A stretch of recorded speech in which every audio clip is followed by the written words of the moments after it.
Good morning mga bayan, welcome po muli sa ating panibagong update rito sa mismong CC Link at mismong Calax. So kung saan tayo narito ngayon mga bayan ay ito po yung Barangay Timalan na Cavite, na kung saan dito po dudugtong yung Bataan Cavite Interlink Bridge. So ang i-update natin ngayon sa portion ng CC Link at Kawit Interchange sa Calax at mismong Open Canal Interchange mga bayan, atin pong silipin ngayong umaga kahit maulan. Let's go! So ito na po mga kabayan, yung mismong pakanan. Ito na po yung tapos na masemento kabuuan at mayroon na siyang pinaka-barrier sa gitna.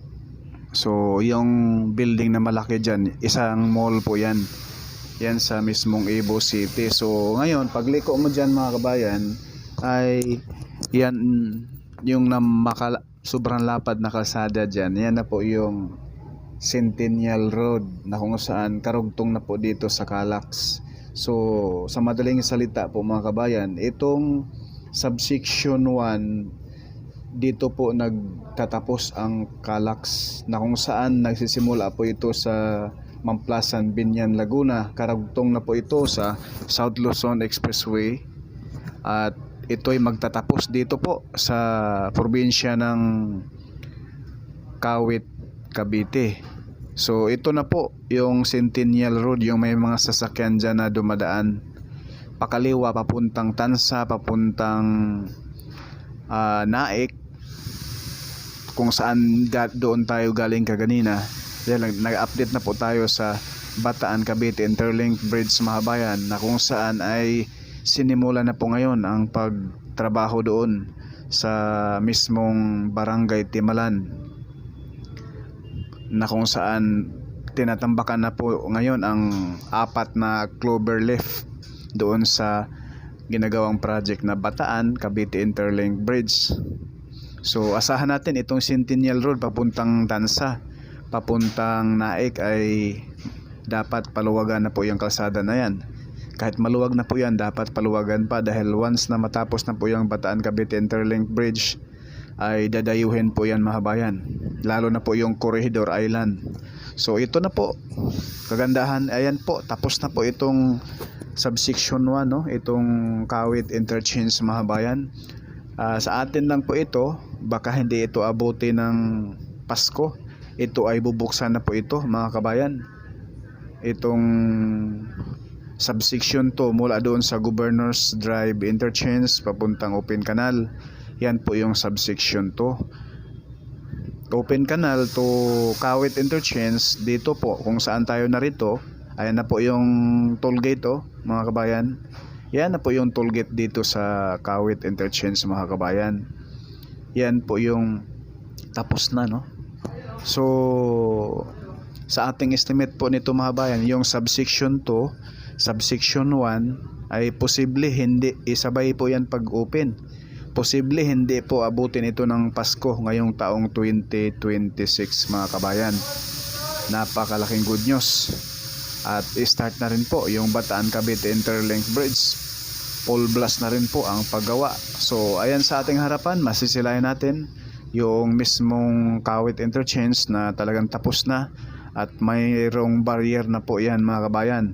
Yung kung may magtanong man, hindi ba ito lalatagan ng asfalto, ay halos project ng Calax mga kabayan ay wala pong asfalto, solid na konkretong semento. So ayan na po, lampas dyan ng toll gate, dyan po nagsisimula yung CC Link. Mula dyan hanggang doon pakaliwa, papunta doon sa mismong Cavitex toll gate na may habang, yung CC Link mga bayan may haba po iyan na 1.3 kilometers at may total cost po na 1.79 billion pesos po mga kabayan, na kung saan ang gumagawa, ang nagtrabaho dyan yung EEI Corporation. So ayan na po mga kabayan, no? Yang tunnel na yan, kung ikaw ay galing ng Laguna, pa-exit ka rito sa Kawit, dyan ka sa tunnel dadaan na ilalim. Sa gawing kaliwa kayo, kung galing kayong Laguna. Gets po. Ayan na po mga bayan, no? So yung taas, yan na po yung circle yan dyan mga bayan. Dyan po nagsisimula yung CC Link papuntang Cavitex Tollgate na may habang 1.3 kilometers at may total cost na 1.79 billion pesos mga bayan. Klaro? Entiende?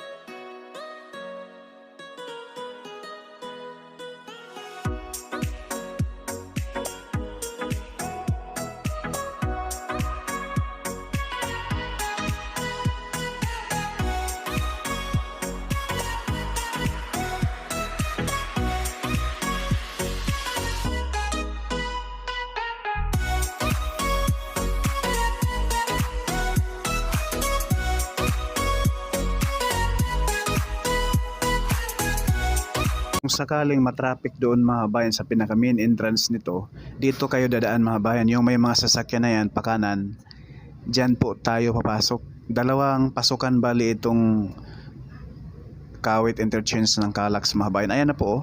Dito po. Tagos lang din po, magkabilaan lang po ito mga bayan. Tagos lang din po dyan sa unahan. Yan na po yung Centennial Road. So iba din po yung kaganina doon katabi sa isang sikat na mall. Dahil sigurado doon magta-traffic doon mga kabayan sa malapit sa mall, no, entrance sa Cebu City. So dito po isang para may idea kayo kung once na traffic yung isa, dito kayo papasok. Ayan po. Kita nyo? Yung ito po yung Centennial Road, pakanan papuntang Maynila.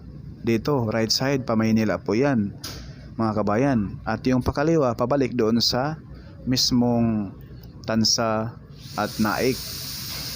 Yan po, para may idea kayo, hindi kayo malilito once na pag ito'y mabuksan na. Dahil hindi ito aabot ng Pasko, ito'y mabuksan na po. At ito naman po mga bayan, yung mismong dati ay mataas pa yung itambak na lupa dyan. So sa ngayon, halos kalibil na. Ito na lamang po ang tinatapos dito sa CC Link.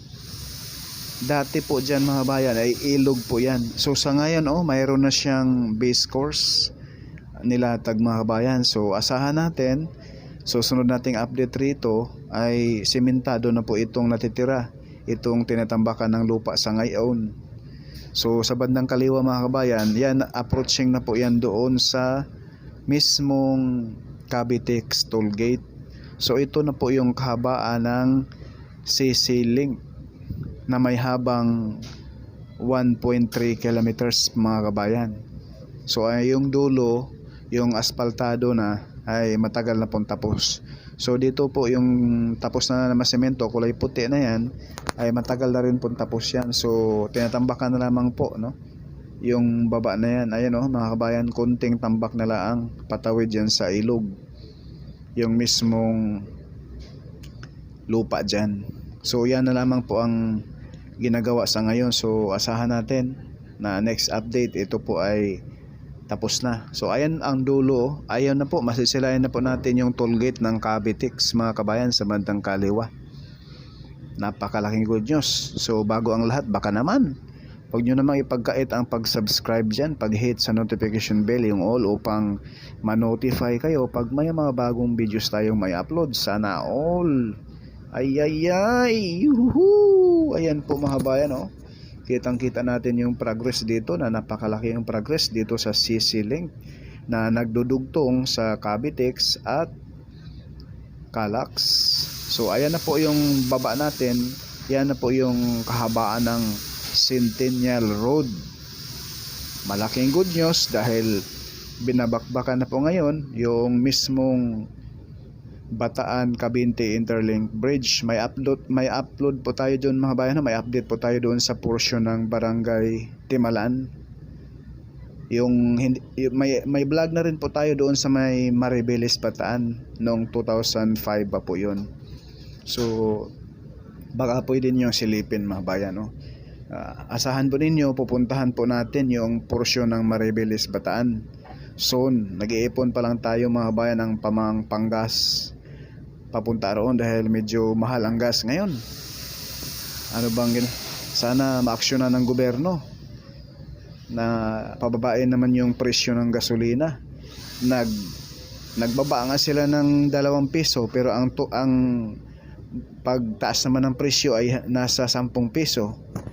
Tubo po sila ng 8 pesos mga bayan. Kalokohan. So ayan na po yung portion na yan. Ayan po, mataas na rin po yung tambak, halos kalibel na po dyan sa mga building. Ayan na po yung mga crane doon sa unahan mga bayan. Andyan na po yung toll gate sa Kawit sa bandang kanan. So lipat po tayo dito sa mismong open canal interchange mga kabayan. Yung baba na may mga sasakyan na dumadaan, yan na po yung open canal road. Yung pakanan, diretso na po yan sa Aguinaldo Highway. So ito sa kaliwa, ito na po yung mismong open canal interchange. Ayan po yung baba, sementado na. Ang bilis ng gawa mga kabayan kahit maulan-ulan na. Talagang bakbakan, kung may kunting araw sa umaga, buhos talaga sila ng semento. At ayan na po yung kulay gray na parang building dyan. Yan na po yung pinaka toll gate sa open canal interchange. Sana all. Ayan nagsimula na po sila mga kabayan ang paglatag ng bubong. So asahan natin pag next update natin rito, ito ay may bubong na. Malatagan na po ito ng bubong mga kabayan, itong open canal interchange. Sana all. Paki-subscribe naman mga kabayan at paki-follow na rin sa ating FB page, Purka Studio lang din po, hindi man sikat pero nag-aabot naman ng balitang tapat. Sana all.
So ayan po mga bayan yung hindi pa na semento. Yung may sasakyan dyan na kulay dilaw. Yan po yung nilatagan pa lang ng base course, So asahan natin kagaya rito sa pinaka toll gate dito sa open canal interchange, dyan sa portion na yan, masemento na rin yan sa susunod na mga linggo, Mag-update tayo ulit rito mga kabayan. Mabilis na naman po yan mga kabayan, kahit medyo panaka-naka na ang ulan ngayon, tag-ulan na talaga siya, hindi na po yan mapigilan, hanggang December na po yan mga kabayan. Kaya tuloy-tuloy pa rin, kung may medyo magandang panahon, walang ulan, latag ng konkretong semento.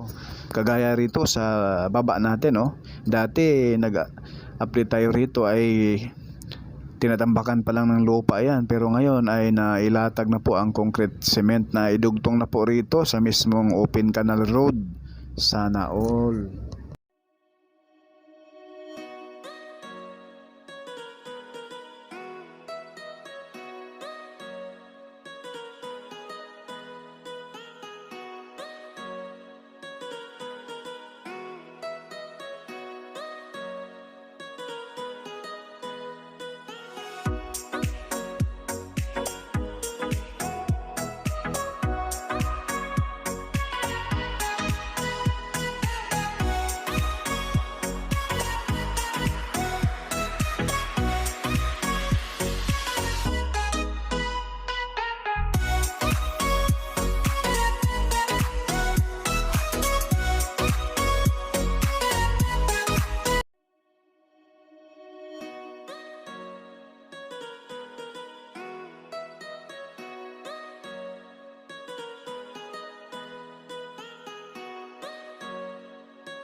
So itong ating pikahitla mga bayan, ito po yung karugtong sa Open Canal Interchange. Ito po yung pinaka-rotunda niya. Masisilayan pa natin na halos kumpleto na. Although may kunting hindi pa nalatagan ng semento. Kapiranggot na lang, wala pang 10 meters mga bayan.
Diyan sa portion na yun mga bayan, diyan po nagsisimula yung subsection 1. Mula rito sa Open Canal, mag-i-end ang subsection 1 sa Kawit Interchange mga kabayan.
So yan lang po muna mga kabayan yung ating update rito sa Calax at CC Link. Porka Studio hindi sikat pero nag-aabot ng palitan tapat. Paki-like, paki-share, follow at subscribe.